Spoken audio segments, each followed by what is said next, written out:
차가운 겨울바람이 쌩쌩 불어오는 밤, 꽁꽁 얼어붙을 듯한 추위가 온 세상을 덮었다. 하늘에는 희미한 별들이 잿빛 구름 뒤에 숨어 더욱 쌀쌀한 밤을 예고하는 듯했다. 서울 변두리의 낡은 아파트 단지. 그곳은 다른 세상처럼 조용했지만 며칠 뒤면 설날을 맞아 온 동네가 들썩일 준비를 하고 있었다. 꼬마 아이들은 붉은 풍선을 들고 골목길을 뛰어다니며 손에는 조그만 폭죽을 들고 팡팡 터뜨리며 즐거워했다. 집집마다 창문에는 따뜻한 불빛이 새어나오고 떡국 끓는 냄새와 생강차 향이 온 동네에 퍼져나가며 제사상에서 올라오는 향과 어우러져 묘한 분위기를 자아냈다. 그러나 이웃 아파트의 따뜻한 분위기와는 전혀 다른 작고 낡은 연립주택 한 채에서는 냉기가 감돌았다. 그 집의 구석진 부엌, 민준이는 무릎을 끌어안고 몸을 잔뜩 웅크린 채 꺼져버린 연탄재 옆에서 애타게 따뜻한 온기를 찾고 있었다. 낡은 스웨터를 입은 그의 어깨는 이미 차가웠고 낡은 슬리퍼에서 드러난 발가락들은 얼음장처럼 차가웠다. 흐릿한 눈빛은 창문 밖을 향하고 있었다. 그곳에는 따뜻한 저녁 밥상을 앞에 두고 웃음꽃을 피우는 가족들의 모습이 흐릿하게 비쳐 보였다. 민준이에게는 그 모든 것이 너무나도 먼 과거의 일이 되어버렸다. 부모님이 교통사고로 돌아가신 후 그는 모든 것을 잃었다. 1년 전 아버지의 친동생인 삼촌에게 맡겨졌지만 민준이는 그 집에서 한낱 하인이나 다름없는 존재였다. 그는 집안일을 도맡아 했고 어린 사촌 동생을 돌봐야 했다. 작은 실수라도 하면 어김없이 질책과 구박이 날아왔다. 때로는 손찌검까지 당했다. 하지만 민준이는 울지 않았다. 이미 익숙해져 버렸기 때문이다. 윗집에서 들리는 새어머니의 날카로운 목소리가 민준이를 부르며 민준아, 너 거기서 뭐하니? 빨리 올라와서 차례상에 올릴 떡들 옮겨놔. 소리를 질렀다. 민준이는 깜짝 놀라 몸을 일으켰다. 추위에 굳어버린 손발이 말을 듣지 않았지만 그는 서둘러 부엌을 나섰다. 묵직한 떡 접시를 들어 올리자 차가운 사기 접시가 손에 닿으면서 그의 작은 손은 바르르 떨렸다. 조심스럽게 발걸음을 옮기며 그는 떡 접시를 차례상으로 옮겼다. 하지만 그때 창틈으로 들어온 바람 때문에 민준이는 휘청거렸다. 찰나의 순간 그의 손에서 떡 접시가 미끄러져 떨어졌다.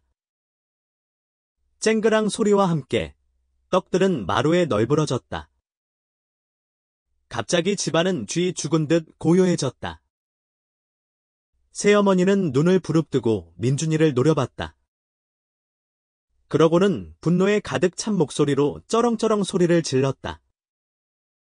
세상에, 저 놈이 미쳤나. 조상님께 올릴 떡을 엎어버려.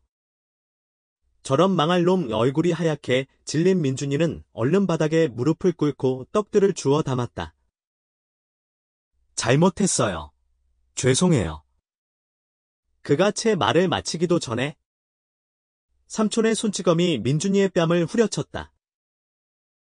민준이는 얼얼한 볼을 움켜쥔 채 몸이 휘청거렸다.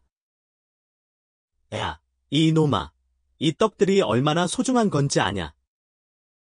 설날에 이 꼴을 만들어 놔. 삼촌은 민준이를 향해 고함을 쳤다.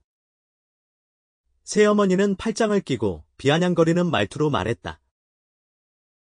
내가 저 놈 데려오면 안 된다고 했잖아. 역시 재수없는 놈이었어. 아니나 다를까. 새해부터 아주 재수없는 일을 벌이네? 다른 가족들은 아무 말도 없이 그 모습을 지켜봤고 민준이를 편들어주는 사람은 아무도 없었다. 삼촌은 민준이의 팔을 잡아 끌며 밖으로 내쫓았다. 민준이는 몸부림치며 애원했다. 삼촌, 오늘은 설날인데. 제발, 저를 내쫓지 마세요. 하지만 삼촌은 냉정하게 말했다. 나는 내 녀석을 더 이상 못 참아. 너는 이 집에서 짐짝일 뿐이야. 더 이상 여기 있는 건 꿈도 꾸지 마라. 그러고는 낡은 옷가지와 몇 푼 안 되는 돈을 민준이에게 던져주며 당장 꺼져. 다시는 여기 얼씬거리지 마. 라고 소리쳤다. 민준이는 어안이 벙벙했다. 그는 주위를 둘러보며 애처롭게 도움을 요청했지만 가족들은 고개를 숙이고 외면했다.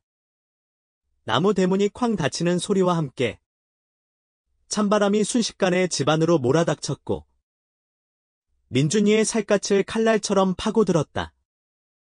민준이는 맨발로 차가운 땅 위에 서서 몸을 떨었다. 눈물이 고지라도 쏟아질 것 같았다.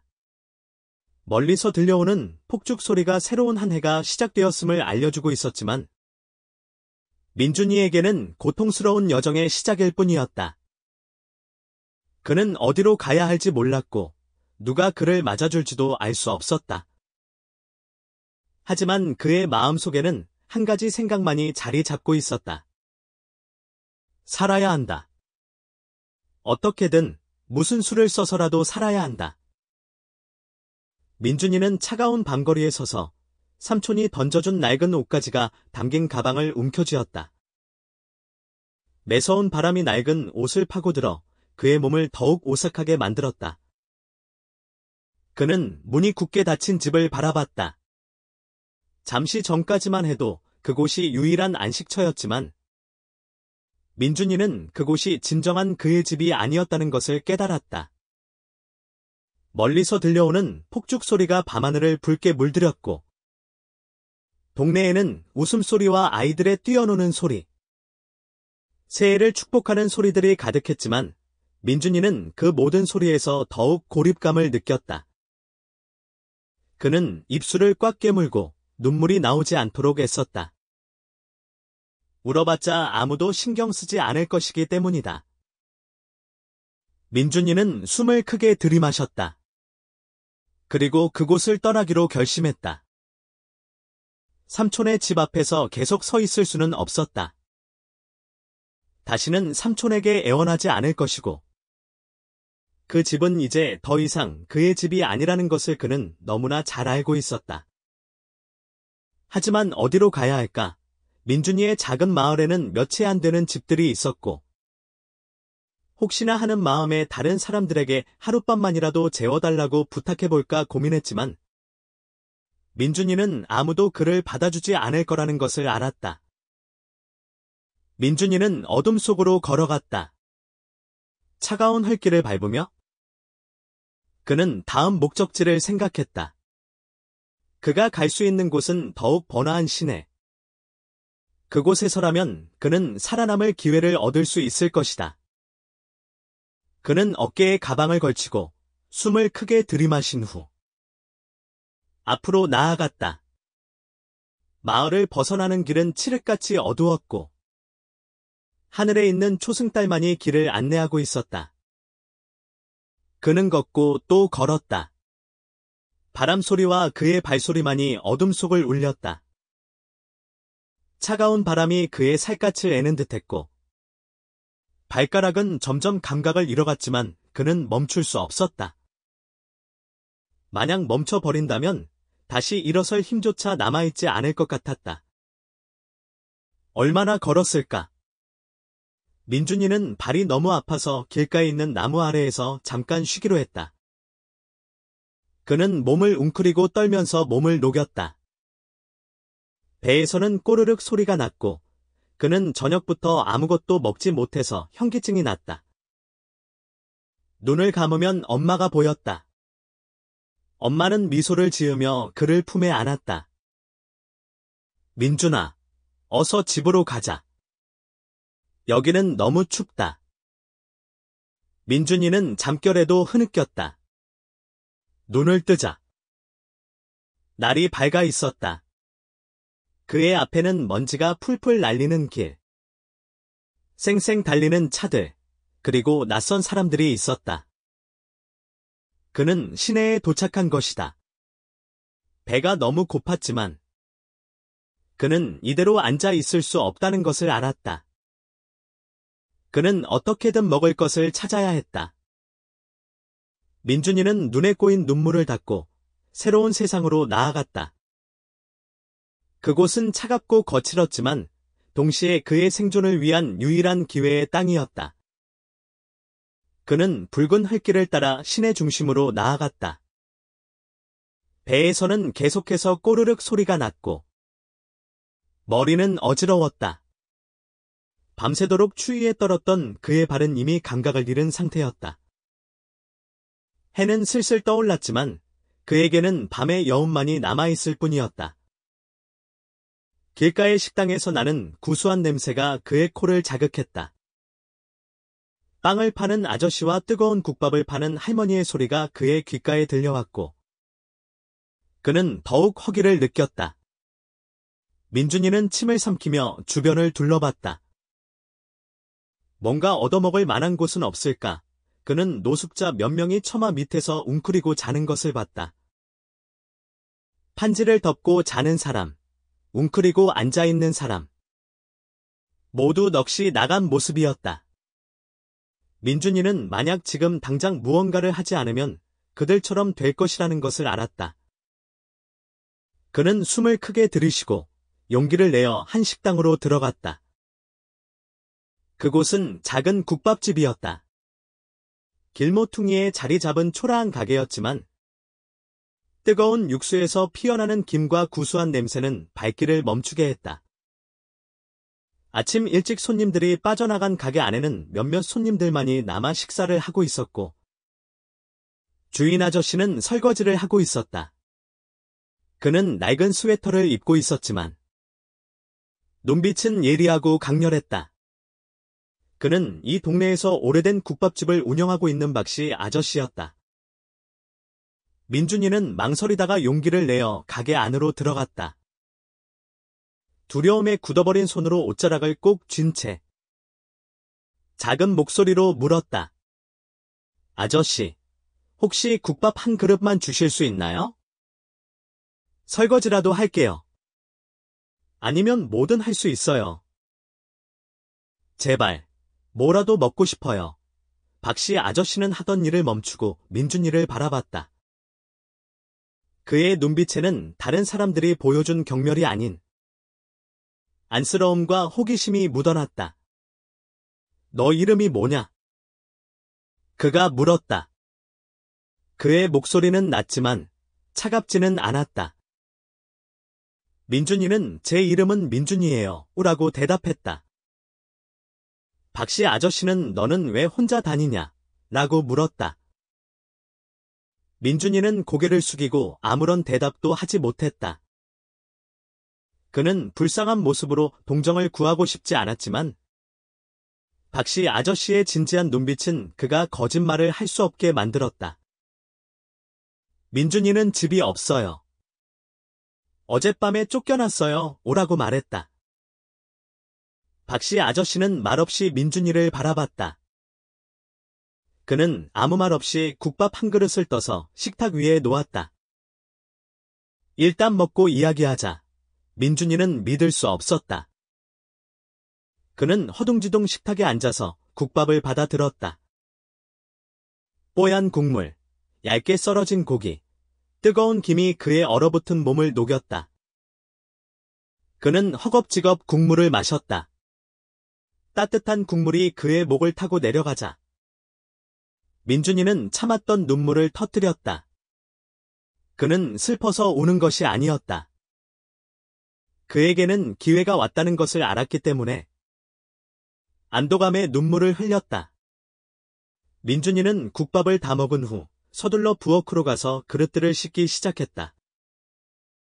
박씨 아저씨는 팔짱을 끼고 그의 모습을 지켜봤다. 그의 눈빛은 여전히 날카로웠지만 어딘가 모르게 부드러워져 있었다. 박씨 아저씨는 민준이에게 물었다. 너 설거지는 해본 적 있어? 민준이는 고개를 끄덕이며 대답했다. 네. 집에서 늘 했어요. 박씨 아저씨는 그럼 해. 나는 꾀부리는 녀석은 싫어하거든 이라고 말했다.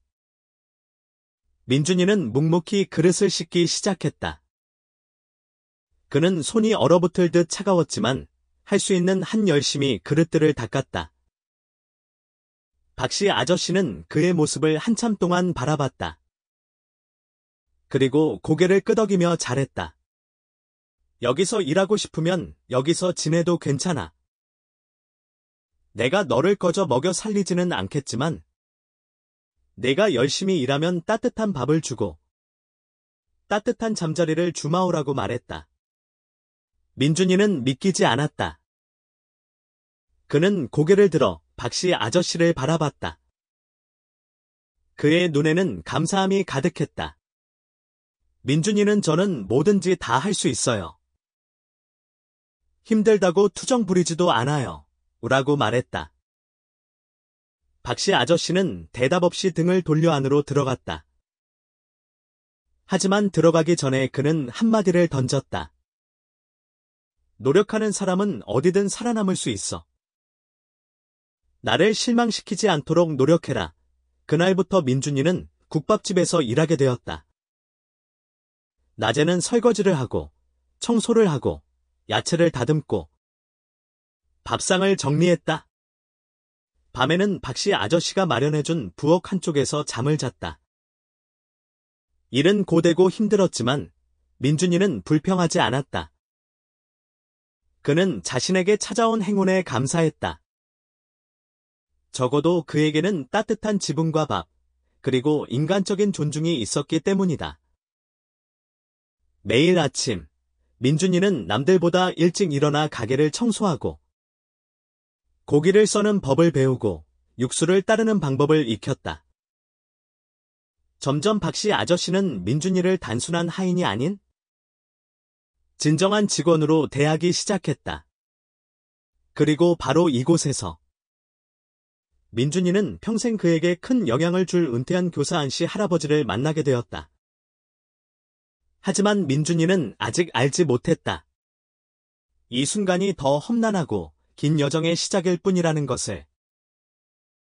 고요한 새벽, 닭 울음소리가 울려 퍼지고 청소부 아저씨가 거리를 쓰는 소리가 들려온다. 새벽부터 식당에서는 석탄 타는 냄새가 새어나오고 쌀쌀한 공기가 온 몸을 감쌌다. 민준이는 며칠 전부터 박씨 아저씨가 마련해준 부엌 구석에서 잠에서 깨어났다. 낡은 이불은 그를 추위로부터 완전히 보호해주지 못했지만 적어도 거리에서 자는 것보다는 나았다. 그는 기지개를 켜며 숨을 크게 들이쉬었다. 국밥 육수 냄새가 공기 중에 퍼져 있었다. 박씨 아저씨는 일찍 일어나 김이 모락모락 나는 육수 옆에서 국밥을 만들고 있었다. 민준이는 재빨리 달려가 아무 말 없이 일을 시작했다. 그는 식탁을 닦고 의자를 정리하고 석탄 난로에 불을 피웠다. 박씨 아저씨는 그의 모습을 보며 이제 곧 손님들이 오겠네? 서둘러라라고 말했다. 민준이는 네, 라고 대답하며 손을 놀렸다. 짧은 시간이었지만 민준이는 국밥집의 생활에 점차 적응해 나갔다. 그는 양파를 빠르게 자르는 법, 그릇들을 가지런히 정리하는 법, 육수를 흘리지 않고 따르는 법 등을 배웠다. 하루하루 지날수록 민준이는 더 이상 삼촌집 앞에서 떨고 있었던 어린아이가 아니었고 길거리를 헤매며 밥을 구걸하던 노숙자도 아니었다. 그는 일하는 사람으로 변해가고 있었다. 그는 희망을 품고 살아가고 있었다. 하지만 민준이는 단순한 노동으로는 운명을 바꿀 수 없다는 것을 알았다. 그는 더 많은 것이 필요했다. 바로 그때 안씨 할아버지가 나타났다. 안씨 할아버지는 낡은 책을 팔고 있는 노인이었고 국밥집 근처 길모퉁이에 좌판을 펴고 있었다. 매일 그는 낡은 책들을 비닐 위에 펼쳐놓고 앉아 낡았지만 여전히 가치 있는 이야기들을 읽었다. 민준이는 국밥집에서 일하기 시작한 날부터 그의 모습을 지켜봤다. 설거지를 끝내고 나면 그는 길모퉁이에 앉아 책을 읽는 할아버지를 바라봤다. 밤이면 그는 가로등 아래에서 책을 읽으며 빛바랜 페이지를 넘기는 노인을 바라봤다. 어느 날 저녁, 가게가 한산해지자 민준이는 용기를 내어 할아버지에게 다가갔다. 민준이는 할아버지, 책을 봐도 될까요? 라고 물었다. 안씨 할아버지는 고개를 들고 흐릿하지만 날카로운 눈으로 민준이를 바라봤다. 책을 읽는 것을 좋아하나? 민준이는 네? 어렸을 때 엄마가 저에게 책을 읽어주셨는데 지금은 책이 없어요. 오라고 말했다. 그는 점점 더 작은 목소리로 말했다. 안씨 할아버지는 미소를 지으며 낡은 책 한 권을 그에게 내밀었다. 읽어보게나. 글자를 아직 기억하고 있는지 확인해 봐야 하니까. 민준이는 떨리는 손으로 책을 받아들고 페이지를 넘겼다. 그는 천천히 글자들을 읽어내려갔다. 눈은 글자에서 떨어지지 않았다. 읽을 수 있어요. 아직 기억해요. 민준이는 밝은 얼굴로 말했다. 안씨 할아버지는 고개를 끄덕였다. 그렇다면 좋네. 만약 자네가 정말 배우고 싶다면 매일 일 끝나고 여기로 오게. 내가 글을 읽고 쓰는 방법을 가르쳐주지. 민준이는 귀를 의심했다. 그는 벅찬 감동에 고개를 끄덕였다. 감사합니다, 할아버지. 그날부터 민준이는 일과 후 안씨 할아버지에게 글을 배우기 시작했다. 매일 저녁, 그는 식당 문을 닫고 작은 골목으로 달려갔다. 가로등 아래에서 그는 안씨 할아버지와 함께 글자들을 읽고 간단한 계산들을 배우고 연습했다. 그는 연필을 쥐고 글자를 썼다. 처음에는 서투른 글씨였지만 그는 포기하지 않고 계속해서 연습했다. 글은 단순히 읽고 쓰는 것을 넘어서서 자네가 세상을 이해하는 데 도움을 줄 것이다. 안씨 할아버지는 추운 밤에 말했다. 민준이는 고개를 끄덕이며 계속해서 글을 썼다. 그는 글자뿐만 아니라 이전에는 배우지 못했던 많은 것을 배웠다. 그는 연필이 종이에 닿을 때까지 계속해서 글을 쓰는 인내심, 낯선 땅을 책에서 읽으며 갖게 된 호기심, 그리고 안씨 할아버지가 이야기를 통해 가르쳐준 지식의 가치를 깨달았다. 민준이는 글을 배우는 것에 그치지 않고 자신을 위한 새로운 길을 찾기 위해 공부했다. 민준이는 가게에서 일하고 글 공부를 하는 사이에서도 균형을 맞추려고 노력했지만 매번 쉽지는 않았다. 어느 날 저녁, 민준이가 설거지를 하고 있을 때 박씨 아저씨가 다가와 팔짱을 끼고 그를 바라봤다. 너 그 노인네랑 글 공부는 왜 하는 거냐? 민준이는 깜짝 놀라 몸을 굳혔다. 민준이는 저는 공부를 해서 나중에 더 많은 일을 하고 싶어요. 라고 말했다. 박씨 아저씨는 눈썹을 실룩거렸다. 책 몇 장 읽는다고 인생이 바뀔 것 같아. 민준이는 어떤 대답을 해야 할지 몰랐다. 그는 고개를 숙였지만 마음속에는 어떤 흔들림도 없었다. 그는 저는 미래에 어떻게 될지 몰라요. 하지만 지금 배우지 않으면 저는 평생 그릇만 닦고 살아야 할 것 같아요. 라고 말했다. 박씨 아저씨는 민준이를 한참 동안 바라보다가 웃음을 터뜨렸다. 너 제법 뚝심 있는 녀석이구나. 그래. 하고 싶으면 해라. 하지만 내 일에 방해하면 안 된다. 만약 내가 너를 봤을 때 게을러지면 당장 내쫓아 버릴 거야. 민준이는 결의에 찬 얼굴로 말했다. 저는 절대 아저씨를 실망시키지 않을 거예요. 박씨 아저씨는 대답하지 않고 몸을 돌려 부엌으로 들어갔다.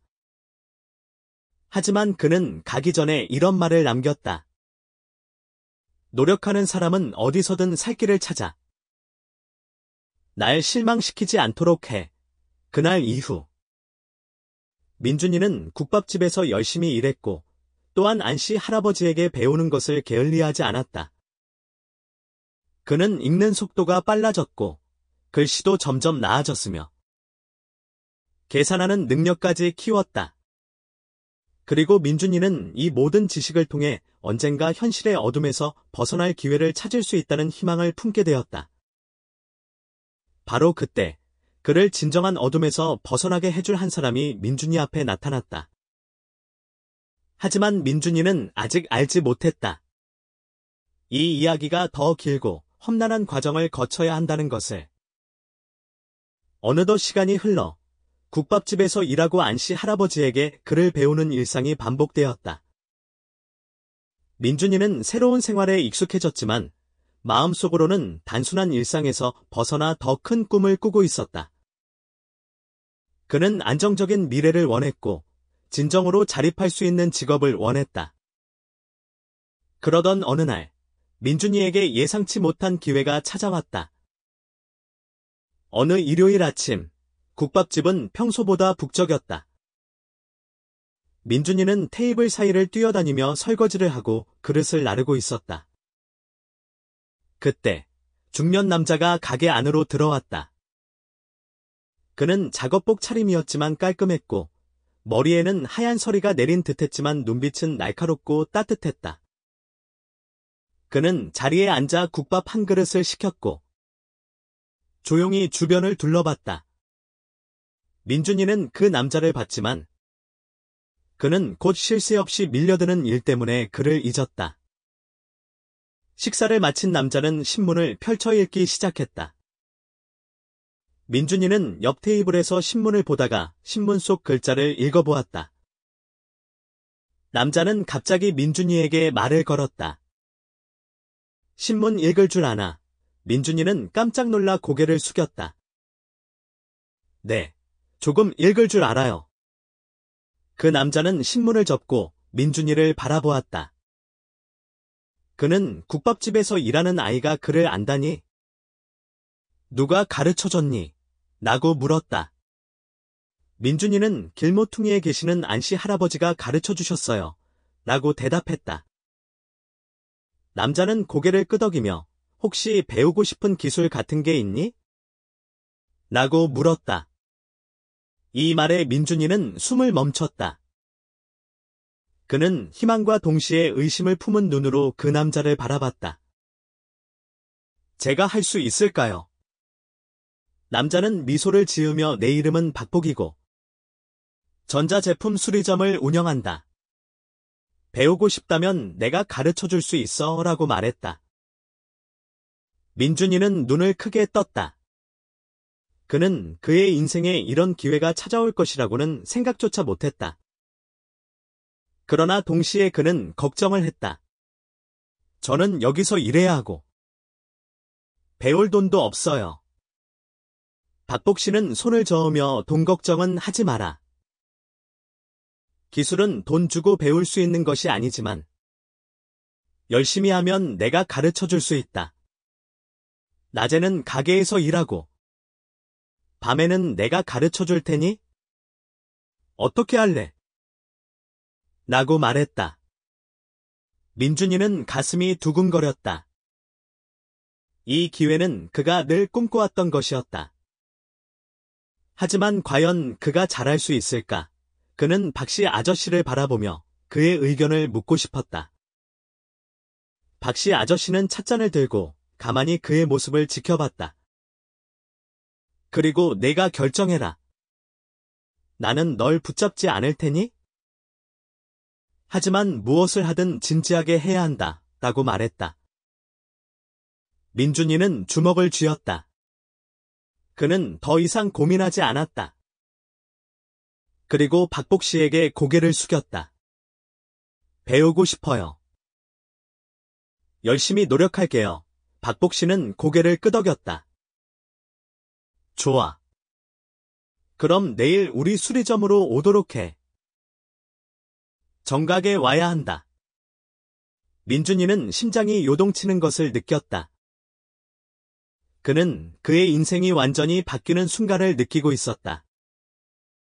다음 날 아침 일찍, 민준이는 수리점에 도착했다. 박복 씨의 수리점은 크지 않았지만 손님들로 북적였다. 텔레비전, 라디오, 선풍기 등 고장난 전자제품이 가득했다.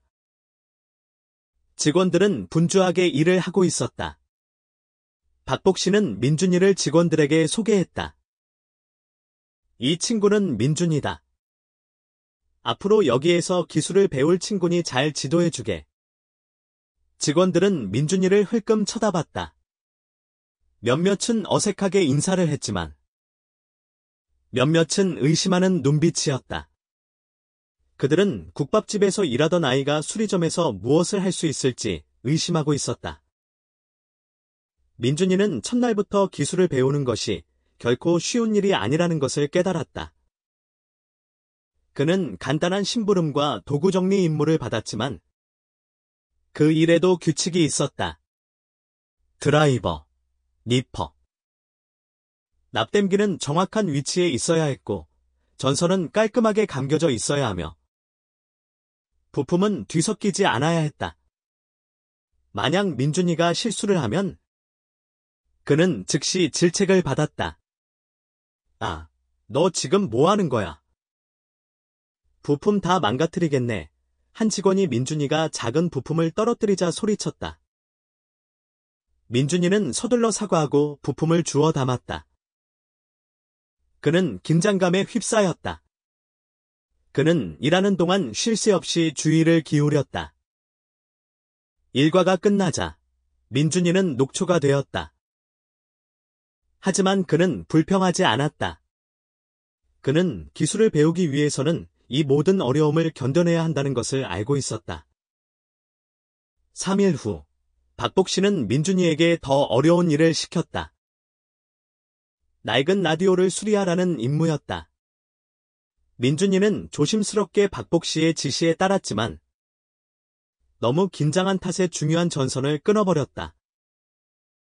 한 직원은 그 장면을 보자마자 큰 소리로 야, 이 놈아, 내가 지금 뭘 망친 건지 알아. 라며 민준이를 혼냈다. 민준이는 하얗게 질린 얼굴로 죄송해요라고 말할 뿐이었다. 박복 씨는 민준이가 망가뜨린 라디오를 살펴보며 말했다. 괜찮다. 작은 실수일 뿐이야. 하지만 이 일은 절대로 서두르면 안 돼. 작은 실수 하나가 큰 손실을 가져올 수도 있다. 민준이는 고개를 끄덕였지만 마음속으로는 죄송한 마음이 가득했다. 그는 더 이상 실수를 하고 싶지 않았다. 다음 날부터 민준이는 더욱 집중하기 시작했다. 그는 기술자들의 행동을 유심히 관찰하고 모든 것을 기억하려고 했었다. 서두르지 않고 침착하게 하나하나 처리하려고 노력했다. 그리고 어느 날 박복 씨는 민준이에게 고장난 선풍기 한 대를 주며 고쳐보라고 지시했다. 민준이는 긴장된 마음으로 선풍기의 부품들을 조심스럽게 확인했고 전선 연결부에 문제가 있다는 것을 발견했다. 그는 지시에 따라 선을 조심스럽게 연결했다. 박복 씨는 선풍기의 전원을 연결했다. 선풍기는 윙잉 소리를 내며 잘 돌아갔다. 민준이는 믿을 수 없었다. 그는 자신이 망가진 제품을 고쳤다는 사실에 감격했다. 박복 씨는 민준이의 어깨를 두드리며 웃었다. 잘했다. 이 기세를 잃지 않고 노력한다면 앞으로 더욱 발전할 수 있을 것이다. 민준이는 주먹을 꽉 쥐었다. 그의 새로운 여정의 첫걸음을 내디딘 것이다. 그 후로도 민준이는 박복 씨의 수리점에서 기술을 배우는 날들을 계속했다. 그는 더 이상 이전처럼 서투른 모습이 아니었다. 이제 그는 고장난 제품의 원인을 찾을 수 있었고 기본 부품들을 교체할 수 있었다. 선풍기, 라디오, 전구 같은 단순한 제품들은 민준이 혼자서도 수리할 수 있게 되었다. 하지만 기술을 배우는 것은 단순히 기계를 조작하는 것을 넘어선 것이었다. 그것은 바로 자기 자신과의 싸움이었다. 민준이는 밤늦게까지 일하고 손에는 기름때가 묻고 이마에는 땀이 흘렀다. 중요한 부품을 망가뜨려 박복 씨의 눈살을 찌푸리게 만들기도 했고 수없이 실패하고 또다시 도전해야 할 때도 있었다. 그럴 때마다 민준이는 좌절감을 느꼈다. 과연 내가 잘할 수 있을까? 그는 포기하고 싶은 마음을 느꼈다. 하지만 그때마다 민준이는 과거에 춥고 배고팠던 기억, 가족들에게 버림받았던 순간들을 떠올렸다. 그는 다시 과거로 돌아가고 싶지 않았다. 민준이는 주먹을 꽉 쥐었다. 그리고 다시 노력하기로 결심했다.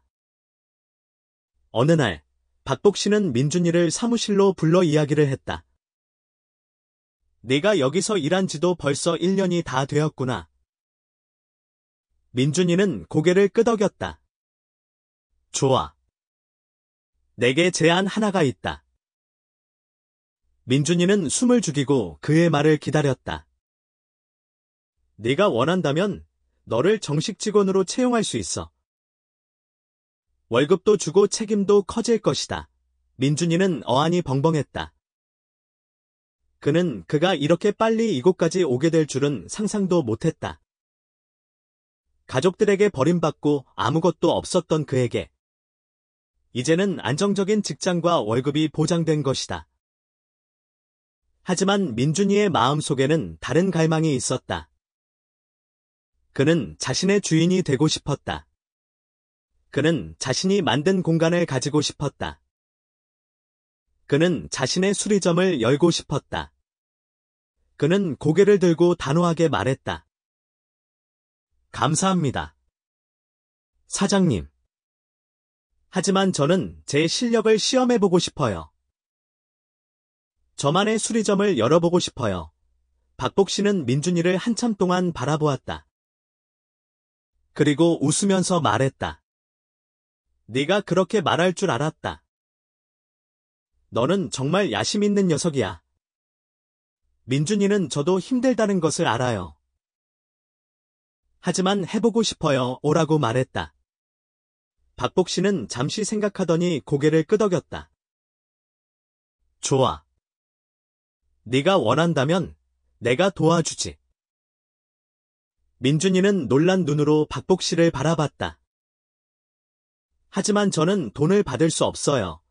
박복 씨는 나는 그냥 주는 게 아니야. 다만 내가 가게를 차릴 장소를 찾도록 도와줄 것이고 약간의 돈을 빌려줄 것이다. 나중에 갚아도 좋아오라고 말했다. 민준이는 눈물을 글썽거리며 고개를 숙였다. 정말 감사합니다. 저는 꼭 보답할게요. 민준이는 모아둔 돈과 박복 씨에게 빌린 돈으로 시내 한쪽에 작은 가게를 얻었다. 그는 직접 페인트 칠을 하고 부품들을 정리하고 간판을 만들었다.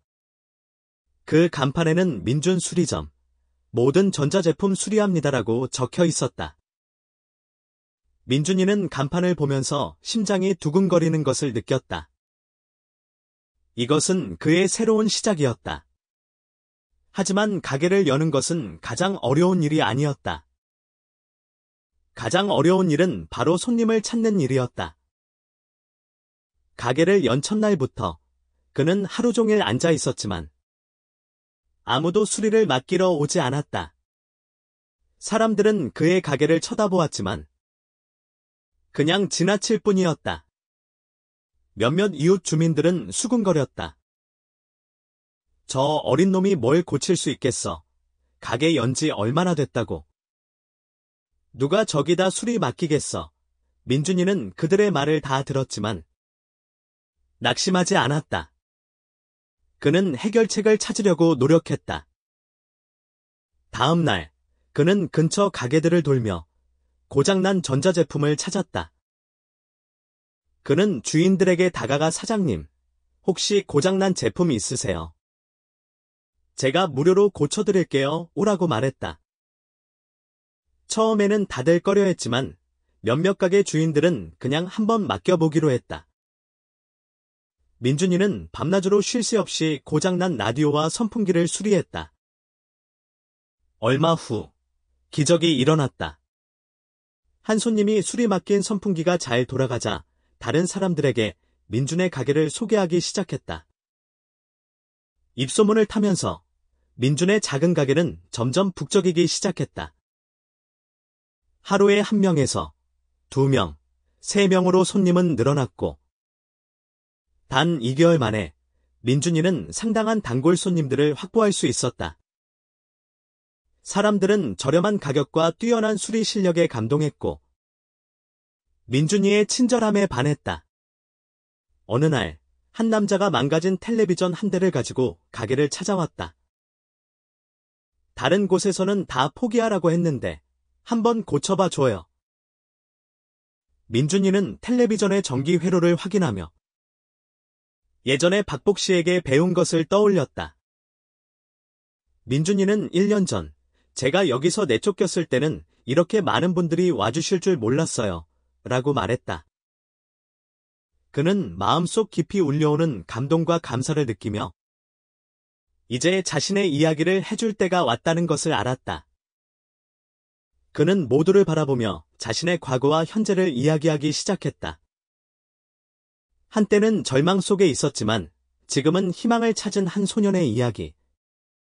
그리고 그는 그 희망을 다른 사람들과 함께 나누고 싶었다. 마을 사람들은 민준이의 이야기에 귀를 기울였다.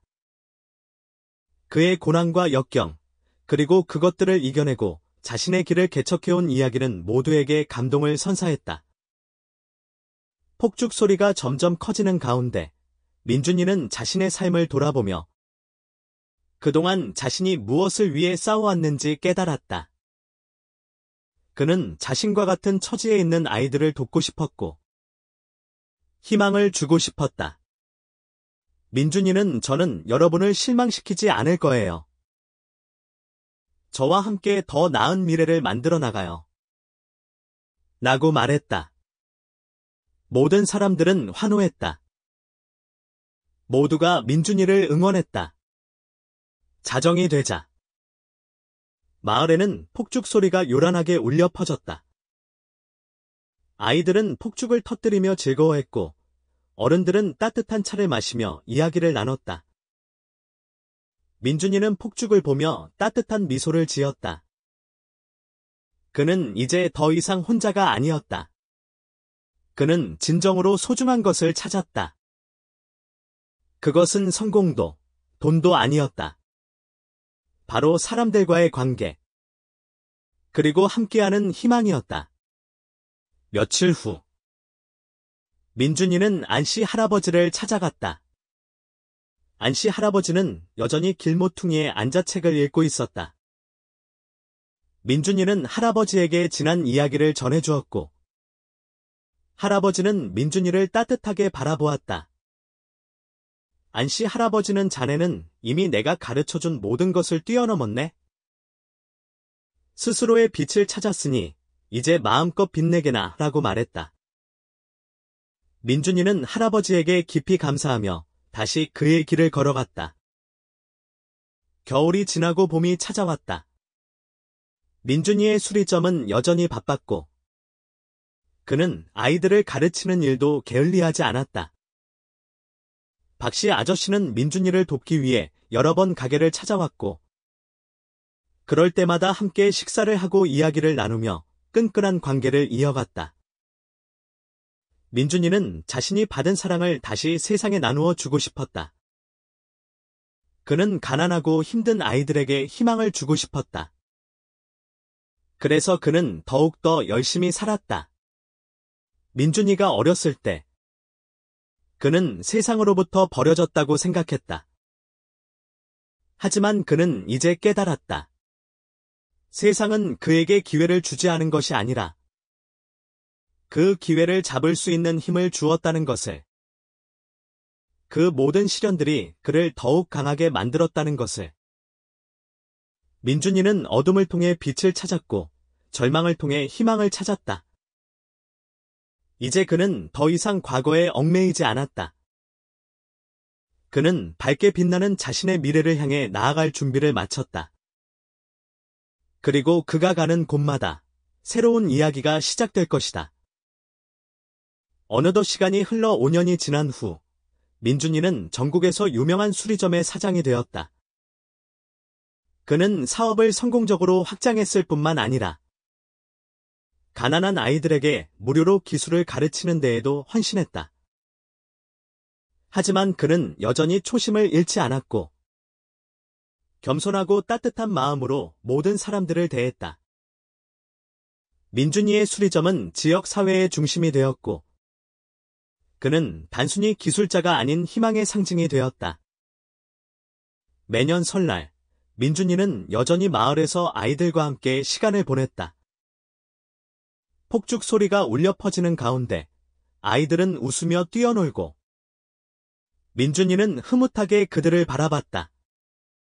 그는 자신의 과거가 아이들에게 희망이 되기를 바랐다.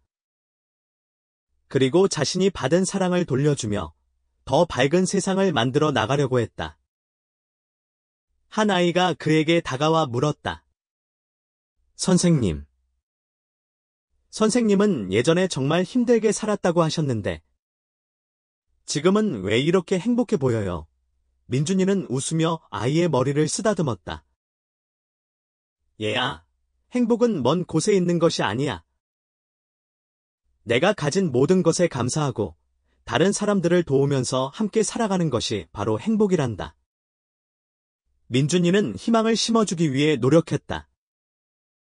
그가 그랬던 것처럼 많은 아이들이 꿈을 꾸고 노력하고 언젠가 이 세상을 더욱 아름답게 만들기를 바라면서 그리고 그의 여정은 여기서 멈추지 않을 것이다.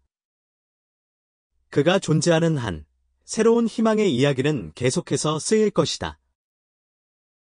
민준이는 깊은 숨을 내쉬었다. 그는 창 밖의 별들을 바라보았다. 그의 가슴 속에는 희망이 샘솟았다. 그는 지금 여기서 자신이 가진 모든 것을 사용하여 다른 사람들을 돕겠다고 다짐했다. 그리고 그의 이야기는 영원히 이어질 것이다. 그날 밤, 민준이는 밤하늘에 빛나는 별들을 바라보며 잠이 들었다. 그의 꿈속에는 행복과 희망이 가득했고, 그의 이야기는 영원히 계속될 것이다.